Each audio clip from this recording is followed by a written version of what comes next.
साथियों नमस्कार। आज की कहानी मेरी कहानी है, आपकी कहानी है, इस देश के हर नागरिक की कहानी है, हर पाकिस्तानी की कहानी है, हर अमेरिकन की कहानी है। जैसे कह दें कि इस दुनिया में जीने वाले हर इंसान की कहानी है और हर इंसान के उस जज्बे की कहानी है जो कि पिछले 50 लाख सालों में हमें इस स्थिति में लेकर के आ गए। साथियों, मुझे दो लाइनें बड़ी अच्छी लगती है, उसी के साथ में इस कहानी की शुरुआत कर रहा हूं कि गिर, उठ, चल, दौड़, फिर भाग, क्योंकि हर जीत यहां संक्षिप्त है और इसका कोई सार नहीं है।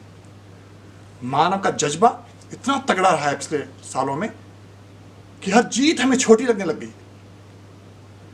साथियों, आज के 50 लाख साल पहले दो मादा वानर एक साथ थे। एक मादा वानर, उसने अपना वंश बढ़ाया, वो सारे के सारे चिंपैंजी हो गए। आज तक वो 50 लाख सालों में चिंपैंजी ही रह गए। और दूसरी मादा वानर आपकी और मेरी, हम सभी की नानी बन गई। और वो नानी इतनी किस्मत वाली रही कि आज भी वो नानी जब स्वर्ग से देखती होगी तो सोचती होगी, वाह, किस वंश को मैंने बढ़ाया कि 50 लाख साल में वंश कहां से कहां पहुंच गया। और दूसरी तरफ जब वो अपनी बहन को देखती होगी तो फिर पश्चाताप भी करती होगी कि वो चिंपैंजी वहां का वहीं रह गए। तो साथियों, जब इस मानव को गढ़ा गया, सबसे बड़ी समस्या क्या हुई कि 60 किलो का आदमी और 60 किलो के आदमी का जो मस्तिष्क है वो 1200 से 1400 क्यूबिक मीटर, 1200 से 1400 घन मीटर का मस्तिष्क है। जबकि जो मैमल्स हैं, दूसरे जानवर हैं, उसका मस्तिष्क सिर्फ 200 घन मीटर का होता है। और बस यहीं से इंसान ने अपनी तरक्की की दास्तान चालू की।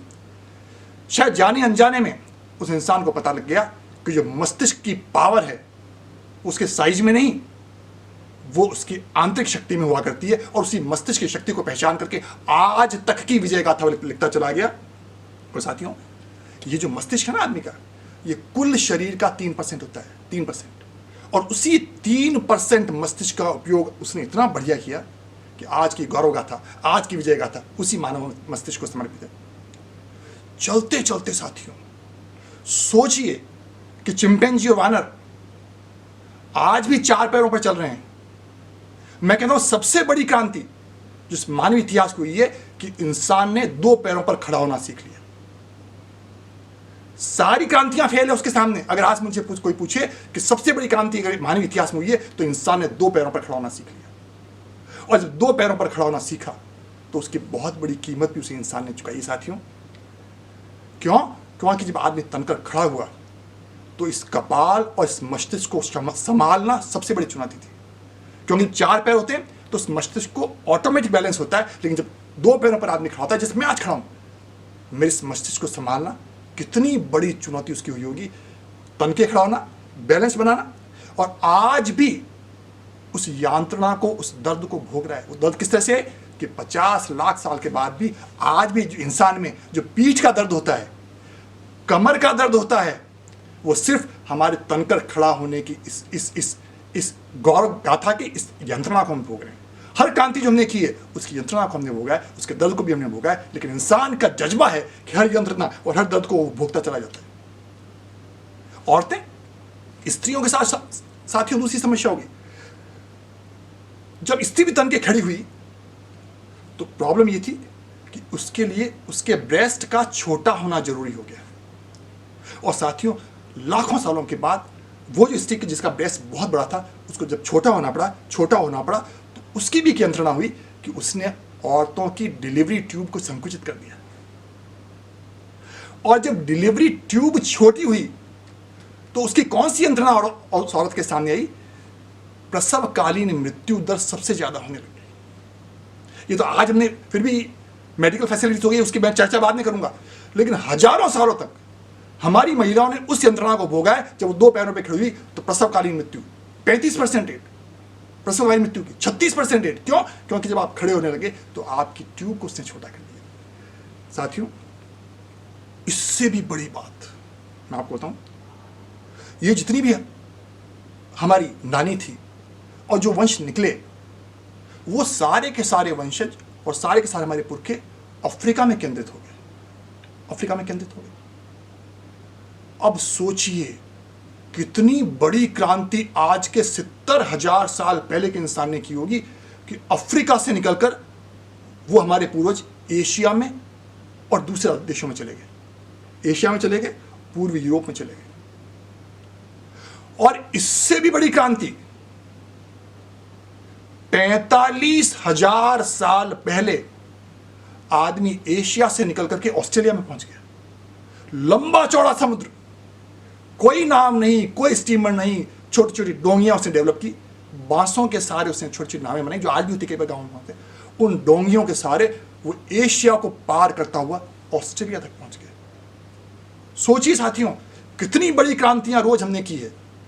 आज मंगल पर चलना बहुत आसान है, चंद्रमा पर चले जाना बहुत आसान है, सूरज पे चले जाना बहुत आसान है, लेकिन सोचिए कि 45,000 साल पहले का मानव, जिसको पहनने का होश नहीं, जिसको अपना होश नहीं, जिसका मस्तिष्क विकसित नहीं, लेकिन वो सारी बाधाओं को पार करता हुआ ऑस्ट्रेलिया तक पहुंच गया। और साथियों, धीरे धीरे क्या हुआ, उसी इंसान ने एक अगली क्रांति की, और अगली क्रांति की दो तरह के मिथक, दो तरह की जिसको हम कह सकते हैं व्यवस्थाओं को जन्म दिया। एक व्यवस्था थी कुदरती व्यवस्था। साइंस के ज्यों ज्यों नजदीक आया, कुछ कुदरती व्यवस्था उसने देख ली।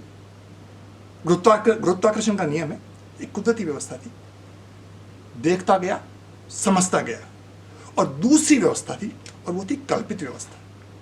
कल्पनाओं के सहारे उसने उन व्यवस्थाओं को गढ़ लिया, जिसको कि नोआ हरारी ने, सैपियंस उसकी बहुत बड़ी किताब है, नोआ हरारी ने कहा जो दूसरी व्यवस्था थी, एक जेल से स्थानांतरित होकर दूसरी जेल में पहुंचना था।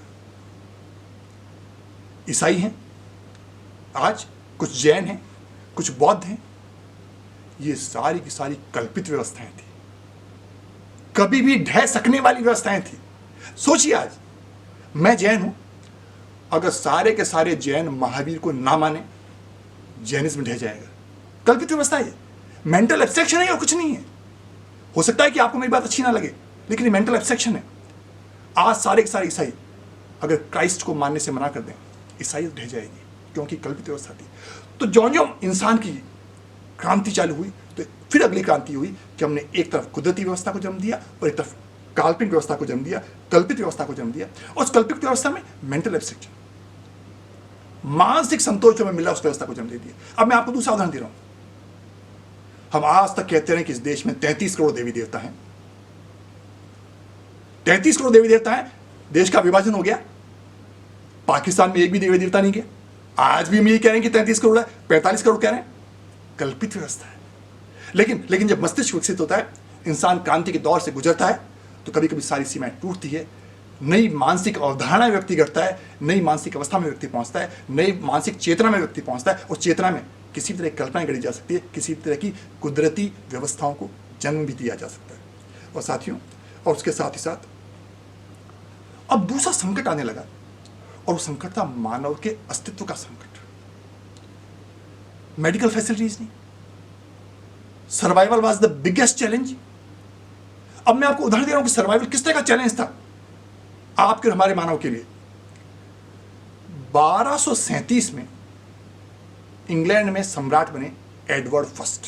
देखिए मानव की मोटिवेशन का लेवल क्या होता है और मानव कितना संघर्ष रहा है, मैं उसी का आज उसके जज्बे को मैं सलाम करता हुआ आपके सामने वीडियो बना रहा हूं। एडवर्ड फर्स्ट इंग्लैंड के सम्राट बने 1237 में। 1237 से 1307 तक का उनका काल है। उनकी वाइफ का नाम था एलेनोर, महारानी एलेनोर। साथियों, उस एलेनोर ने 16 बच्चों को जन्म दिया। सोचिए, 16 बच्चों को जन्म दिया, और उसमें से सिर्फ 16वां बच्चा ही जीवित बचा। 15 बच्चे, कोई 3 महीने में मर गया, कोई 6 महीने में मर गया, कोई 1 साल में मर गया, कोई 1.5 साल में मर गया। 15 बच्चे, ये उस महारानी की दास्तान बता रहा हूं मैं, इंग्लैंड के राजा की दास्तान बता रहा हूं। 15 बच्चे मर गए। क्यों मर गए? उनको कोई आनुवंशिक बीमारी नहीं थी, दूसरी बीमारी नहीं थी, लेकिन जो प्रसवकालीन मृत्यु और पोस्ट नेटल केयर होती है, वो केयर थी नहीं। और इंग्लैंड को वारिस देने के लिए साथियों, उस महारानी एलेनोर को 16वें बच्चे तक का इंतजार करना पड़ा, और जो 16वां बच्चा हुआ वो इंग्लैंड की गद्दी पर बैठा।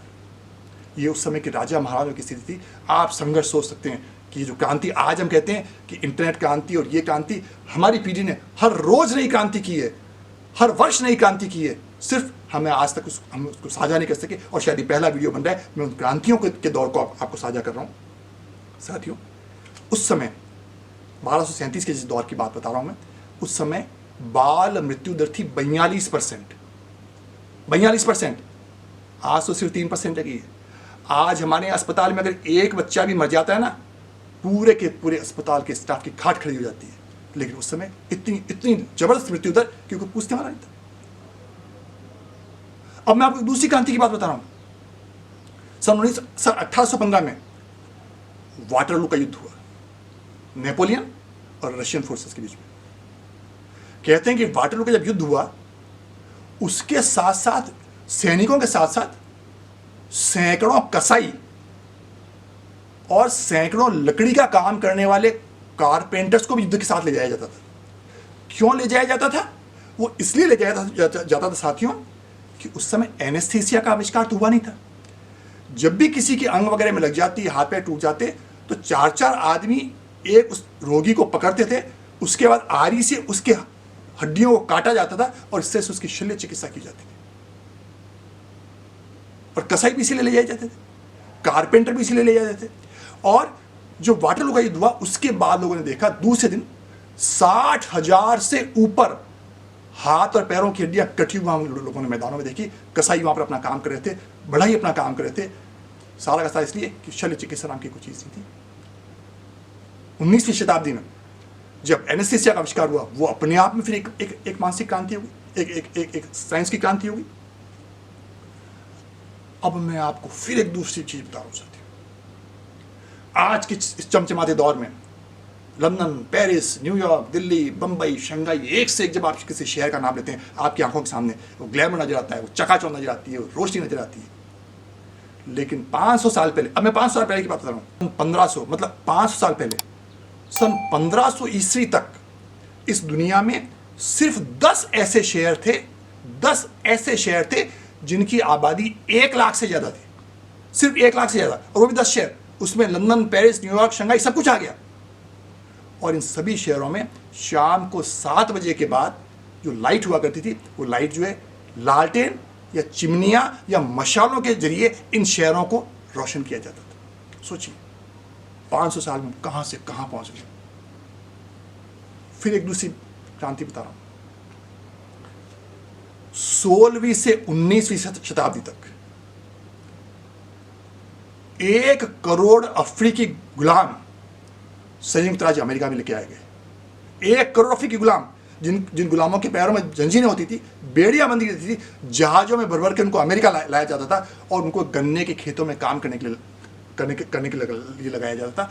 और इन गुलामों का व्यापार करने वाली कई बड़ी बड़ी कंपनियां, रजिस्टर्ड कंपनियां, जो लंदन, पेरिस और न्यूयॉर्क में काम किया करती थी, और इन गुलामों के व्यापार से संयुक्त राज्य अमेरिका की कंपनियों का मुनाफा 6 से 11% तक हुआ करता था। सोचिए किस शोषण वाली व्यवस्था से हम आज अपने आप को निजात पाते हुए यहां तक पहुंचे।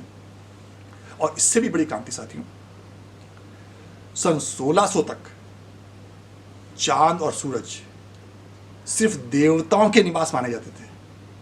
उस मिथक को तोड़ करके आदमी चांद और मंगल तक पहुंच रहा है, चांद और मंगल तक पहुंचा है साथियों। अब साथियों एक दूसरी और क्रांति, सन 1500 में इस विश्व की आबादी थी 48 करोड़। अब देखिए, सन 1500 में इस विश्व की आबादी थी 48 करोड़ और 2018 में हो गई 7 अरब। 7 अरब। अब उसका परिणाम क्या हुआ? प्रतिदिन ऊर्जा का जो उपयोग होता था सन 1500 में 13,000 अरब कैलोरीज, 13,000 अरब कैलोरीज का हम ऊर्जा का उपयोग किया करते थे। और आज जो ऊर्जा का उपयोग है वो 15 लाख अरब कैलोरीज। मतलब जब हम इतने की ऊर्जा का उपयोग कर रहे हैं तो ऊर्जा का उत्पादन भी हो रहा है, बिजली का, न्यूक्लियर पावर का, दूसरे सोर्सेस से, कन्वेंशनल, नॉन कन्वेंशनल। ये रोज की क्रांति हम देख रहे हैं, रोज की क्रांति को महसूस कर रहे हैं। आवश्यकता इस बात की है कि हम देखें और महसूस करें कि रूस की क्रांति किस तरह की घटित हो रही है। इससे भी बड़ी क्रांति साथियों अब मैं बताता हूं। आज दुनिया की 7 अरब की आबादी है और 7 अरब का वजन कैलकुलेट अगर किया जाए आदमियों का, तो वजन हो जाता है हमारा 3000 लाख टन। ये जो आज मैं डेटा दे रहा हूं साथियों, कहीं आपको डेटा नहीं मिलेगा और शायद पहली बार आप मेरे इस वीडियो पर देख रहे हैं। अगर ये वीडियो पसंद आ जाए तो उसको जरूर आप चैनल को सब्सक्राइब कीजिए, शेयर कीजिए। 7 अरब पॉपुलेशन की अगर वजन उसको कन्वर्ट करें तो वो हो जाता है 3000 लाख टन, ठीक है। और अगर आदमियों के जो पालतू जानवर हो जाते हैं, पालतू जानवर, मैं वाइल्ड की बात नहीं कर रहा हूं, जो पालतू जानवर हैं, गाय, भैंस, कुत्ता, उन पालतू जानवरों की भी अगर वजन कर लें तो वो हो जाता है 7000 लाख टन। तो मतलब ये हो गया कि कुल मिलाकर के मानव और मानव के पालतू 10,000 लाख टन में हो गए और दूसरी तरफ जंगली जानवर सिमट करके सिर्फ 1000 लाख टन पर आ गए। जबकि आज के 500 साल पहले ये बिल्कुल रिवर्स था टारगेट। आदमी 1000 लाख टन का था और जानवर 8000 लाख टन के थे। मानव सभ्यता ने, मानव ने पूरी की पूरी दुनिया पर अपना एकाधिकार किस तरह से कर लिया, ये उसका दूसरा उदाहरण है। हम कई बार कहते हैं ना, जंगल सिमट रहे हैं, जानवर नहीं है, वो इसलिए नहीं है क्योंकि पूरी की पूरी दुनिया पर जो हमने एकाधिकार कर लिया, ये उसकी दास्तान कह रहा है। एक और क्रांति साथियों, मारे गए लोग 2002 में 5 करोड़ 70 लाख, 5 करोड़ 70 लाख। लेकिन उस 5 करोड़ 70 लाख में से युद्ध में सिर्फ 1,72,000 आदमी मारे गए। युद्ध में सिर्फ 1,72,000 आदमी मारे गए और हिंसक अपराधों में सिर्फ 5,69,000 आदमी, 5,69,000 आदमी मारे गए। बाकी का क्या हुआ? बाकी के वो लोग हैं जो आत्महत्या कर रहे हैं या फैमिली डिस्प्यूट की वजह से मर रहे हैं। इस क्रांति का एक सबसे बड़ा जो अभिशाप हुआ है वो ये बताता है कि हम किस तरह से मानसिक टेंशन, स्ट्रेस में ये पीढ़ी जी रही है। और साथियों, उसके बाद जो अंतिम बात मैं कहना चाह रहा हूँ कि आज तो हम फिर भी ये कह रहे हैं, बड़ी बड़ी क्रांतियों की बात करते हैं, French revolution, Russian revolution, telecom revolution, 3G revolution, 4G revolution, 5G revolution. अरे छोड़िए इन क्रांतियों को। अगर मानवीय सभ्यता और मानवीय इतिहास और मानवीय जज्बे की अगर बात करेंगे तो हमारे पुरखों ने हर दिन क्रांति को देखा है, हर दिन क्रांति को भोगा है और एक नए विश्व की सभ्यता और नए इतिहास को हमारे सामने रच करके गए। साथियों, आपको वीडियो कैसा लगता है इसको शेयर कीजिए, सब्सक्राइब कीजिए। धन्यवाद, नमस्कार। अगले सप्ताह फिर एक नए विषय के साथ आपके समक्ष उपस्थित होऊंगा। नमस्कार।